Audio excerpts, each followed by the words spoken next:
चलिए शुरू कर दे। আসসালামু আলাইকুম। আমরা এখান দিয়ে ভিডিওটা আজকে চালু করছি যে খরগোশের কাছ থেকে। খরগোশকে দেখুন একটা পেয়ারা খাওয়াচ্ছি। খরগোশটা খুব সুন্দর কিউট। আমি ভাবছিলাম বাইরে বার করবো, বাইরে বার করলে পুরো একদম মাঠ মাঠে সবসময় ঘুরবে।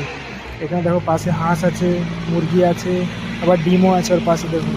আর এই সাইডে একটা বাগান মাঠ টাইপের আছে, এখান দিয়ে আমরা যাচ্ছি। এই সাইডে এদিকে চিলাকোঠা আছে, এখানে একটা পুকুর, সানের ঘাট সব কিছুই আছে এখানে।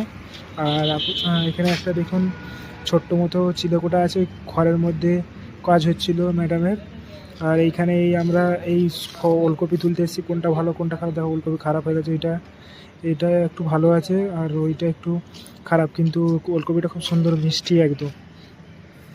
এই আজকে এখানে বাঁধাকপি খেতে এসেছে, ওর পাশেই বাঁধাকপি খেতে এসেছে। বাঁধাকপি ওইটা, এই পাশেরটা লাল লোটে শাক, লাল মতো দেখো লাল লোটে শাক, আর এই পাশেরটা পালং শাক। এই তিনটে শাক। আর এই যে পিঁপেটাও দেখো কত সুন্দর বড় বড় হয়েছে।